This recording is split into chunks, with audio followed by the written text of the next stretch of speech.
दोस्तों, स्वागत है आपका हमारे YouTube चैनल सब शयनों का सेंटर में। हम लोग अध्याय 13 की प्रश्नावली 13.5 को हल कर रहे थे और इस वीडियो में हम प्रश्न 8 को हल करेंगे। तो देखिएगा प्रश्न क्या है। 12 सेंटीमीटर भुजा वाले एक ठोस घन को बराबर आयतन वाले 8 घनों में काटा जाता है। नए घन की भुजा क्या होगी। इन दोनों घनों के पृष्ठीय क्षेत्रफलों का अनुपात भी ज्ञात कीजिए। ठीक है, देखिएगा प्रश्न कह रहा है एक ठोस घन है जिसकी भुजा कितनी है, 12 सेंटीमीटर है। ठीक है, उस घन को 8 बराबर आयतन वाले घनों में काटा जाना है। कितने घनों में काटा जाना है, 8 घनों में काटा जाना है। सो जो हमें हमारा नया घन बनेगा काटने पर, उस घन की हमें भुजा ज्ञात करनी है। ठीक है, और फिर उसके बाद में कह रहा है कि जब भुजा ज्ञात हो जाए फिर उसके बाद में जो हमारा पहले बड़ा घन था, यानी जो हमारा 12 सेंटीमीटर वाला घन था, और फिर जो हमने 8 घनों में काटा है, जो नया घन बना है, उन दोनों घनों के पृष्ठीय क्षेत्रफलों का अनुपात ज्ञात कीजिए। ठीक है, सबसे पहले तो हमें नए घन की क्या करनी है, भुजा ज्ञात करनी है। उसके बाद में जो हमारा पहले घन था और जो काटने के बाद घन बना है, उन दोनों घनों के पृष्ठीय क्षेत्रफलों का अनुपात ज्ञात करना है। ठीक है, हमें दो काम करने हैं इस प्रश्न में, तो चलिएगा स्टार्ट करते हैं। सबसे पहले तो हम नए घन की भुजा निकालने की कोशिश करते हैं। तो सबसे पहले जो हमें 12 सेंटीमीटर वाला घन दे रखा है, इसका हम लोग क्या करेंगे, इसका हम लोग आयतन निकालेंगे। ठीक है, तो यहाँ पर लिखेंगे ठोस घन का आयतन। यहाँ पर लिख लेंगे 12 सेंटीमीटर भुजा वाले, 12 सेंटीमीटर भुजा वाली ठोस घन का आयतन, ठोस घन का आयतन। अब देखो घन की भैया बात हो रही है, तो घन का आयतन क्या होता है, भुजा की घात 3 होती है। ठीक है, घन का आयतन क्या होता है, भुजा की घात 3 होती है, इस प्रकार से। ठीक है, सो अब देखिएगा हम लोग क्या करेंगे, यहाँ पर हमें भुजा कितनी दे रखी है, भुजा हमें 12 सेंटीमीटर दे रखी है। ठीक है, 12 यहाँ पर देख लीजिए या फिर यहाँ पर देख लीजिए, तो भुजा की जगह हम लोग 12 रख देंगे और इसकी घात 3 है तो घात 3 कर देंगे। ठीक है, और जब हम लोग 12 की घात 3 करेंगे, ठीक है, तो इसका मान आ जाएगा 1728 सेंटीमीटर, सेंटीमीटर की घात 3, चूंकि हमने आयतन निकाला है। ठीक है, अब देखिएगा यहाँ पर जो है हमने 12 की घात 3 की, कितनी आ गई, 1728। तो ये क्या आ गया, हमारा हमारे जो ठोस घन था उसका आयतन है आ गया। ठीक है, अब इसे हमें क्या करना है, इसे हमें 8 बराबर आयतनों वाले घनों में बांटना है। ठीक है, तो हम लोग लिखेंगे नए घन का आयतन। ठीक है, अब हम लोग क्या करेंगे, नए घन का आयतन निकालेंगे, जो हमें नया घन बनाना है। ठीक है, काट के बनाना है ना, तो हम यहाँ पर लिखेंगे नए घन का आयतन, घन का आयतन। यहाँ पर तो समझ में आ गया होगा ना, 12 की घात 3 है, इसका मतलब है 12 का गुणा 3 बार 12 ही में। ठीक है, 12 गुणा 12 गुणा 12। ठीक है, सो आ जाएगा 1728।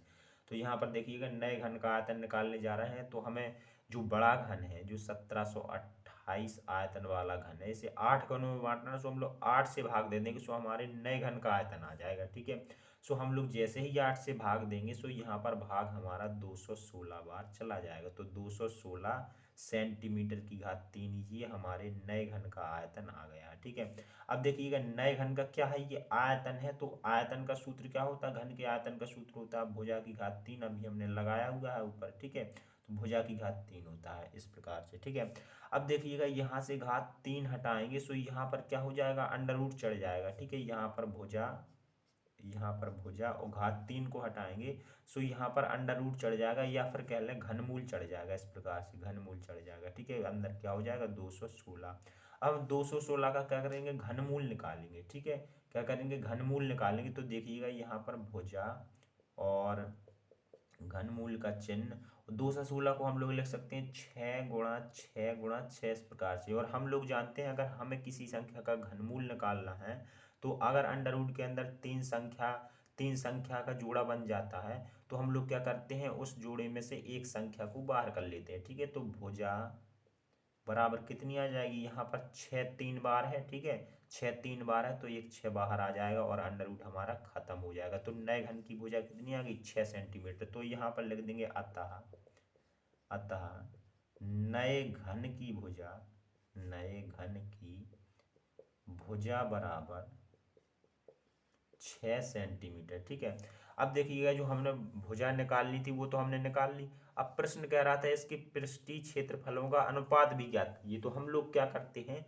हम लोग पृष्ठीय क्षेत्रफल और निकाल लेते हैं दोनों घनों के, ठीक है। तो यहाँ पर लिखेंगे 12 सेंटीमीटर भुजा वाले, 12 सेंटीमीटर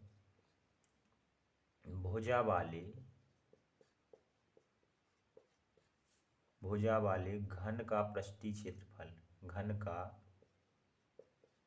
पृष्ठीय क्षेत्रफल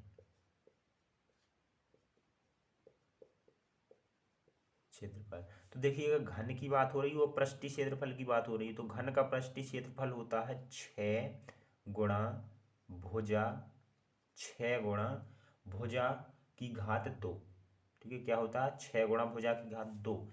ये होता है क्या, घन का पृष्ठीय क्षेत्रफल होता है, ठीक है। तो हम लोग क्या करेंगे, यहाँ पर हम लोग भुजा का मान रख देंगे 6 गुणा भुजा की घात 2, ठीक है। तो यहाँ पर भुजा कितनी है हमारी, 12 है, 12। तो यहाँ पर लिख देंगे 12 और इसकी घात 2। तो 6 गुणा 12 की घात 2 का मतलब है 12 गुणा 12, और इन सभी संख्याओं का गुणा कर देंगे, ठीक है। इन सभी संख्याओं का गुणा कर देंगे तो यहाँ पर आ जाएगा हमारा 864 और सेंटीमीटर का स्क्वायर, क्योंकि यहाँ हमने क्षेत्रफल निकाला इसलिए स्क्वायर कर रहे हैं। और यहाँ पर हमने क्या किया था, यहाँ पर हमने आयतन निकाला था, यहाँ पर हमने आयतन, इसलिए हमने भुजा सेंटीमीटर की घात 3 करी थी, ठीक है। तो ये हमने 12 सेंटीमीटर भुजा वाले घन का पृष्ठीय क्षेत्रफल निकाल लिया। अब हम लोग जो 6 सेंटीमीटर वाला नया घन है उसका और पृष्ठीय क्षेत्रफल निकाल लेते हैं, ठीक है। तो यहाँ पर लिखेंगे 6 सेंटीमीटर भुजा वाले, 6 सेंटीमीटर भुजा वाले घन का पृष्ठीय क्षेत्रफल, घन का पृष्ठीय क्षेत्रफल। तो इसमें भी वही सूत्र हमारा लग जाएगा। कौन सा सूत्र, 6 गुणा भुजा स्क्वायर, क्योंकि ये भी तो घन है, ठीक है।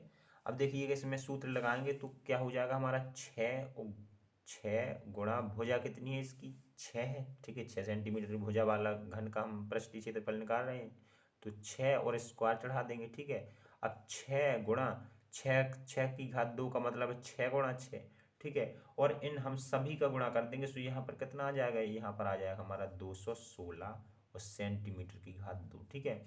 हमने जो हमारा 12 सेंटीमीटर भुजा वाला घन था उसका हमने पृष्ठीय क्षेत्रफल निकाल लिया, 6 सेंटीमीटर भुजा वाले घन का पृष्ठीय क्षेत्रफल निकाल लिया। अब प्रश्न कह रहा था इनका अनुपात ज्ञात कीजिए, ठीक है। तो यहाँ पर लिखेंगे अतः अनुपात बराबर, अतः अनुपात बराबर, अनुपात निकालने के लिए हम लोग क्या करेंगे, इस वाले घन के पृष्ठीय क्षेत्रफल में हम लोग जो अभी हमने नए घन का पृष्ठीय क्षेत्रफल निकाला है इससे भाग दे देंगे, ठीक है। तो ये हमारा 864 भागे 216 हो जाएगा इस प्रकार से, ठीक है।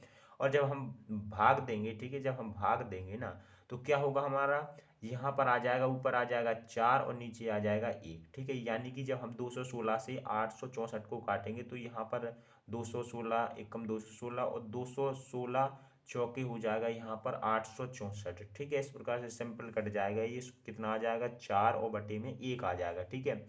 सो अतः अनुपात बराबर, अतः अनुपात कितना आ जाएगा, अनुपात है हमारा 4/1, ठीक है। वो बटे वाले को हम लोग किस प्रकार से लिख सकते हैं, बटे की संख्या को हम 4:1 लिख सकते हैं, चूंकि हमें अनुपात निकालना था। तो इस प्रकार से ये हमारा आंसर हो जाता है। ये हमारा पहला आंसर था, ये हमारा दूसरा आंसर है, ठीक है। ये दूसरा आंसर है, ये पहला आंसर था, चूंकि हमें एक नए घन की भुजा ज्ञात करनी थी, फिर उसके बाद में अनुपात ज्ञात करना था। तो इस प्रकार से हमारा 8वां सवाल कंप्लीट हो जाता है। चलिए मिलते हैं अगली वीडियो में।